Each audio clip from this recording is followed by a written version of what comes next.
Welcome back to Movie Recaps. Today I will show you an action, comedy, sci-fi film from 2018, titled Superlópez. Spoilers ahead. Watch out and take care. In a galaxy far away, planet Chiton lives under the dictatorship of evil Admiral Scorba. One evening, renowned scientist Jan and his wife have a baby that he's been experimenting with for months now, making him the ultimate weapon to save their planet. However, Scorba has learned about this and is now quickly approaching their laboratory. Since hiding the baby would only delay his capture, Jan accepts he has no other choice and puts him in a small spacecraft that he sends to the USA on Earth. After the baby is gone, Scorba arrives with his daughter Agata, who reads Jan's mind and discovers what he's done with the baby. Scorba gives her a mission then, she must take the other spacecraft and follow the baby to capture him. Agata does as ordered, but when they are about to arrive at Earth, the baby's ship crashes against a satellite, causing it to change trajectory. While Agata continues the journey to the USA, the baby lands in Spain's countryside. A humble couple finds the baby and decides to adopt him even if they find his mustache extremely weird. They call him Juan López and take him home with them together with the spacecraft, which they hide in the garage. As they begin living with Juan, they learn pretty quickly that this boy has extraordinary abilities besides making the mustache come back whenever they shave it. He has super strength, super speed, X-ray vision, and freeze breath among others. Unfortunately, whenever he displays these abilities, people would consider him a weirdo, and by the time he turns 10, he hasn't made a single friend.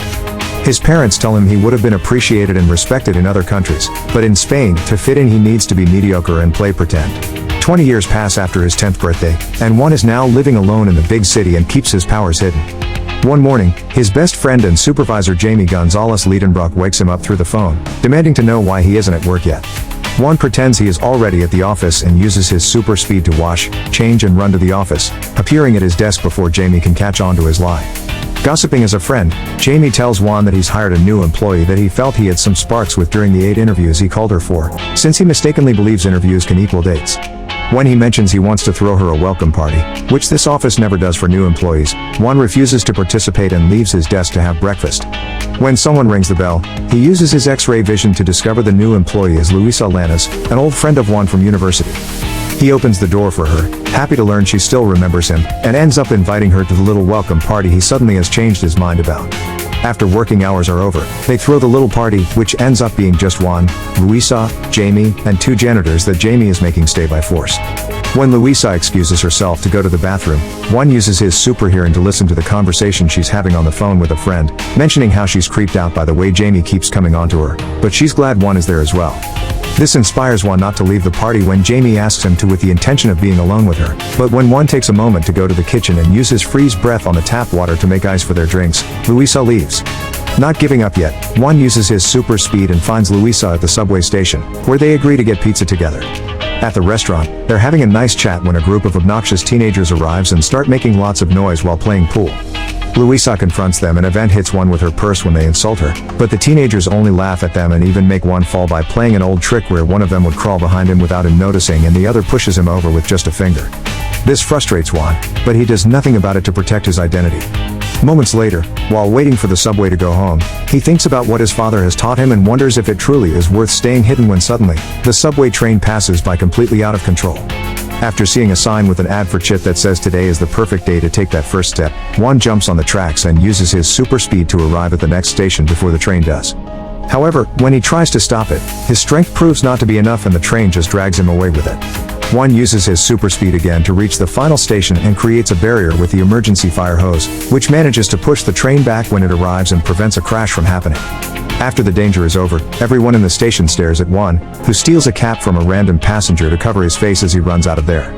The next day, the news of a man stopping a subway train reaches the Spanish news, but they also reach a now adult Agata Mola, who is still in the USA working as the CEO of Chit, the biggest electronic company in the world. She's never stopped searching for Juan, and now that she finally has a clue, she and her army of robot clones will fly to Spain to find him. Meanwhile at the office, the employees are also discussing the subway story, except for Luisa. After commenting on the fact Jamie continues to show creepy behavior, like the fact he's already printed 500 business cards with her name, she gives Juan one while commenting on the fact she thinks a Spanish superhero would be very pathetic because superheroes should be American, English or Japanese, perhaps even German. After they agree to go out for dinner together again, their conversation is interrupted by a jealous Jamie that comments on the fact the famous Agata is coming to Spain to meet the mysterious subway hero. This makes Luisa even more sure that the whole thing is just a publicity stunt. Eager to return to her home planet, Agatha calls her father to tell him she's found Jan's son and that her technology is in every household of the world, controlling it all. Scorba, however, is very dismissive of her for having taken decades to make any kind of progress and tells her he'll only believe it when he sees it. In the meantime, Juan is on a bus on his way to meet Luisa when suddenly a killing headache starts bouncing in his head as a pitching sound makes his ears hurt. It's Agatha, directly talking into his mind to tell him to come see her at the Chit building. Curious enough to want to know what's going on, Juan goes to said building, where he's invited to the CEO's office to have dinner with Agatha. She tells Juan that he's an alien like her and that she could take him home among their people, who won't judge him for his abilities. Juan doesn't believe her and tries to leave, so Agatha, after reading his mind and learning about his affections for Luisa, sends her army of robot clones to stop him. Juan isn't a trained fighter, but thanks to his superpowers, he only needs to flail around to defeat the robots, who are no match for him. There's a lot of them though, and they never stop coming, so when the robots push him to the ground and form a pile on top of him, Juan sneaks out from under them and takes the elevator to finally leave. Agatha doesn't give up, however, and when she finds she's forgotten his jacket, she looks inside his pockets and finds Luisa's business card, giving her the information she needs for her next plan. Since Chit technology is everywhere, it's easy for her to gain control of the cleaning robot they have at Juan's office, and she uses it to take a DNA sample from Luisa's cup. Then the robot connects itself to a computer to send her this information, and the noises get the attention of Jamie, who is working late. When he sees the information being transferred on the computer screen, he tries to pick up the little robot only to get electrocuted by it. Then the robot starts chasing him through the office, revealing it's been hiding spider-like legs, so Jamie takes a coat rack and, after asking the janitors for help, the three of them begin smashing the robot until it isn't working anymore. Sadly, it's too late, the DNA information has already finished transferring by the time they're done. Jamie tries to call Luisa to warn her, but she isn't picking up the phone. The other person that is trying to contact Luisa is Juan, who shows up at her place and finds her coming from the restaurant utterly drunk. He tries to apologize and tells her he's had a crazy night, but she gets angry when he can't reveal why and tries to get him to spend the night with her. Juan refuses, explaining he can't take advantage of a drunk woman, but when Luisa calls him a coward, he at least gives her a good kiss before leaving. The kiss has been seen from afar by Jamie, who had come with the robot to warn Luisa and now feels betrayed by Juan. At that moment, Agatha arrives in her van, and after reading Jamie's mind, she sees he's also in love with Luisa, which she can use as part of her plan too.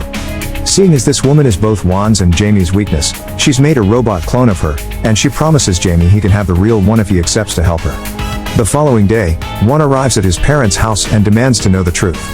At first, they try to change the subject, but Juan insists and they eventually give in, confessing that yes, he is indeed an alien, and they even show him the spacecraft they've kept hidden all this time. When Juan presses a button, a hologram of Jan appears and proceeds to explain everything, ending with an important note: Juan is expected to go back and save Kaiten from Scorba. Juan has no interest in being anybody's hero, no matter how much his mother tells him he's their only hope. With the baby sheet she finds inside the spacecraft, she makes a superhero outfit for Juan, which includes a cape. Superheroes usually wear capes for flying, but Juan isn't sure if he can do that in the first place, so he goes to the roof of the house and tries to fly, only to immediately fall on the ground. Thinking this has been a waste of time, Juan tries to leave, and on the road, he comes across three teenagers that make fun of him for his clothes. When one of the boys gives him the middle finger, Juan responds with the sign of the horns, which causes him to start levitating. As the teens run away in fear, Juan makes the same gesture with his other hand, and this finally allows him to fly high in the sky. He can't control it yet though, so first, he falls on the Majorca shore, and his second try drops him at Vizcaya. It's by the third try that he finally gets the hang out of it and he returns home, although he can't help entering it through the window. After his mother helps him hide the supersuit under his clothes, the Luisa robot arrives to see him. Juan does think she's acting a bit strange but doesn't suspect anything yet, so he takes her to his room to speak in private. He tells her everything that has happened to him, and Julia, who is being controlled by Agatha, acts very accepting and tries to convince him to go back to his planet and help his people. But Juan is still thinking about the kiss they shared last night and doesn't want to leave her, so Jamie, who is working with Agatha, takes over the robot clone's controls and makes Luisa tell Juan that the kiss was awful and hitting on her had been an act of betrayal towards Jamie. This gives Juan something to think about, and he admits she's right. Jamie has been the only friend he ever has and he cares about him, so he should be more considerate. This touches Jamie deeply, causing him to cry and not want to play along with this plan anymore, so Agatha moves on to plan B. Robot Luisa kisses Juan, then punches him before grabbing him and tossing him through the wall into the living room. As she comes downstairs too, Juan struggles to take off his civilian clothes, but once he's done, he engages Robot Luisa in physical combat. The fight at first seems to be pretty even, but when Juan's mother distracts Luisa, Juan takes the chance and smashes her head off with a ham leg. Seeing as her plan has failed, Agatha tries to use Jamie to get the real Luisa for her, but Jamie doesn't want to help her anymore. After reading his mind and finding out he's called Juan to warn him, Agatha captures Jamie and begins thinking about her next move. Meanwhile, Juan calls Luisa to learn she's in Barcelona, so he flies there to meet her by the Arc de Triomphe. He tries to explain everything to her, but she doesn't believe him, so he starts taking off his civilian clothes right there in the middle of the park to give her a demonstration. When he's about to fly above the Arc, however, he's stopped by a group of men dressed as famous cartoon characters that tell him that to work in that area he needs permission from their boss. At that moment, a chit van arrives and kidnaps Luisa, but Juan can't go after her because the fake superheroes keep getting in his way. As the men try to beat him up, Juan struggles with another message from Agatha in his mind, telling him she has Luisa and he knows where to find them. While moving around in pain, Juan dodges a couple of hits and the angry workers end up fighting each other, so he takes the chance to fly away and go to the chit offices. There, he finds Luisa and Jamie cuffed to a wall. They try to warn him not to step out of the elevator because it's a trap, but since they're yelling at the same time, Juan can't understand them and falls for it anyway. When he tries to help his friends, a set of giant speakers on the walls begins producing an extremely high-pitched sound that hurts his super ears, torturing him with excruciating pain. Thinking about how these scenes usually go in superhero movies, Jamie tells Luisa to give him a speech about how much she likes him and believes in him, but it doesn't work. Jamie insults Juan for being a pathetic superhero, and for a second there, Juan seems to recover. This indicates that he's the opposite of the classic superhero stories and he reacts better to insults because he wants to prove them wrong, so when Luisa notices this, she begins to insult every aspect of him, and soon Jamie joins her as well. Thanks to their twisted support, Juan manages to gain some strength and destroy a wall with his heat vision, then he breaks their cuffs and takes them both flying with him to hide at his parents' home. Agatha doesn't see this on the security cameras because at the moment, Scorbo arrives at Earth. He shows no interest in having an emotional reunion with his daughter after so long, he only wants to see Juan. When Agatha takes him to the main chamber, they find out they've escaped. Scorba begins ranting and scolding Agatha, saying he never thought she could catch Juan, calling her useless, an embarrassment for the family, and wishing she wasn't his daughter. Tired of dealing with his toxicity, Agatha finally steps for herself and disconnects his oxygen tank, effectively killing him. She reads his mind before he passes out for good and sees he finally is proud of her for this villainous act before she takes over his floating throne and gets ready for a new plan. At the Lopez's house, Juan tells Luisa he doesn't want to be a superhero and tries to burn the supersuit, but it's made of a fireproof fabric. At that moment, Agatha arrives in her father's spaceship and descends using the floating throne, which she proceeds to transform into a robot after telling Juan she's going to destroy Earth. Juan rushes to put on his supersuit, which proves to be difficult because it's rather hot at the moment. His delay gives Agatha time to come closer and aim her robot at him, but she's suddenly distracted by Juan's father firing his shotgun at her. Agatha uses the robot's special arm to try to suction the man and Juan tries to prevent it, but his grip on his father's hand isn't strong enough to stop the robot from sucking him in. Then Agatha hits Juan a couple of times before tossing him away with such strength that he lands in the middle of a Barcelona match. While the three teenagers from earlier show up and begin recording everything, Juan comes back with the Barcelona goal net and throws it at the robot with an awful aim, catching his mother instead. Agatha suctions in the woman as well before punching Juan to get him on the ground and stomp on him over and over. When she takes out the electric saw to finally finish him, Jamie appears in front of her to distract her, which is part of a plan Luisa has convinced him to do. As Agatha goes after him and sucks him as well, Luisa comes out of the garage driving the Lopez's truck. It's her cries of help that wake Juan up this time, and she asks him to pull the same trick the teenagers at the pizza place had done on him. She parks the truck in front of the pool before running away, and Juan punches the robot until it is in the right spot. After he tells Agatha his name is Superlópez, he uses his freeze breath on the robot cockpit before pushing it over, causing it to trip on the truck and fall in the water, which damages it beyond repair. Juan's parents and Jamie come out of the pool wet but safe, but also does Agatha. Juan's mother reminds him that his home planet is still waiting for his help, and Juan tells her not to worry because he has a plan. Days later, Scorba's spaceship returns to kite him, carrying Agatha and the fake superhero from the park that everyone believes to be Juan and names him the new leader of the planet. Back on Earth, Juan has become a proper superhero, but the press and the general public don't like him very much. He and Luisa have also begun dating, although Luisa is very frustrated with Juan for always arriving late because of all the superheroing he does. During one of their many dates at a restaurant, the waiter tells them someone has already paid for their bill and points at a mysterious man by the bar that disappears after calling Juan Superlópez and telling him he owes him one, only leaving a pacifier behind.